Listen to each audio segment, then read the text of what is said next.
كل سنة وانتم طيبين. رمضان خلاص بيجري، عدى علينا هوا، عدى علينا بكل حاجاته الحلوة، بأكله وشربه وتجهيزاته اللي عملناها. فاكرين لما قعدنا نحسب لرمضان من السنة اللي فاتت وفاضل كام يوم على رمضان؟ فجأة رمضان جه وجري بسرعة رهيبة، بأيامه الحلوة كلها وبلمته الحلوة وبأكله وشربه وكل حاجته الحلوة اللي عملناها فيه، وبصلاتنا وقيامنا وركوعنا وسجودنا. كل حاجة عدت بسرعة رهيبة في رمضان. الأيام بتجري، الأيام الحلوة كلها بتجري، بس لسه الجائزة الكبيرة العشرة الأواخر من رمضان لسه جايين علينا وداخلين علينا. عايزين نستعد كده ونبقى جامدين في العشرة الأواخر، ما نفوتش العشرة الأواخر من رمضان، ما نجيش بقى على آخر رمضان ونقول خلاص احنا تعبنا. احنا لسه ما عملناش حاجة. العشرة الأواخر أهم حاجة نعملها. تخيلي كده اي حاجه هتعمليها في العشر الاواخر دول لو صدفت في ليله القدر اكنك تعبتي 84 سنه. يعني لو صليتي ركعتين اكنك صليتي 84 سنه، لو دعيتي ربنا اكنك دعيتي 84 سنه، لو ذكرتي الله اكنك ذكرتي الله 84 سنه.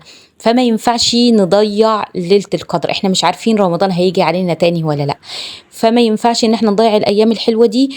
وما ينفعش كمان ان احنا نفوت منحة أو جايزة حلوة ربنا مديها لنا في العشر الأواخر، بيجازينا بيها كده وبيقول لنا اتفضلوا الجايزة بتاعتكم الحلوة دي. واحنا نقول لا، أصل احنا مش قادرين، أصل احنا عايزين ننام، أصل احنا عايزين نعمل كحك وبسكوت، أصل احنا بنتابعين مسلسلات وما احناش فاضيين.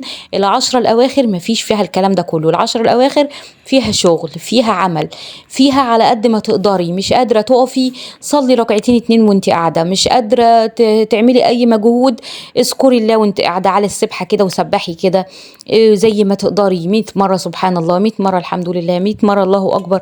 حاولي تذكري الله دايما طول ما انت قاعدة. أي حاجة هتعمليها لو صدفت ليلة القدر هتبقى انت تعبتي 84 سنة. تصدقي كل يوم، كل يوم طلعي 10 جنيه كده لله.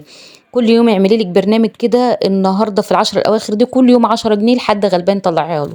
زي ما انا جايبه لكم افكار كده موجوده على الفيس وموجوده على النت كله، دوروا على الافكار الحلوه دي وهاتوها. تصدقي كل يوم بجنيه، يعني كل يوم هتطلعي جنيه لأي حد غلبان. لو صدفت ليلة القدر أكنك تصدقتي لمدة 84 سنة. ملناش دعوة انت صدقتي بإيه، المهم ان انت تصدقتي. تخيلي كده لو صليتي كل يوم ركعتين اتنين بس وانتي قاعدة، لو مش قادرة يبقى انتي صليتي 84 سنة. اقرأي كل يوم سورة الإخلاص 3 مرات قبل النوم، ولو كانت ليلة القدر كأنك قرأتي القرآن كامل. ليه؟ عشان احنا بنقول سورة الإخلاص تعادل تلت القرآن، فاحنا بنقول 3 مرات يبقى القرآن كامل. قادرة بقى تقري القرآن اقري على قد ما تقدري، قادرة بقى تسبحي ربنا سبحي على قد ما تقدري، قادرة تقيمي الليل قيام وتهجد صلي على قد ما تقدري. كل اللي تقدري عليه اعمليه في الأيام الحلوة دي عشان ربنا يكرمنا كده ونبقى من الفائزين بليلة القدر. اللهم بلغنا ليلة القدر كما بلغتنا رمضان، اللهم آمين. وكل سنة وانتم طيبين. قد قامت الصلاة.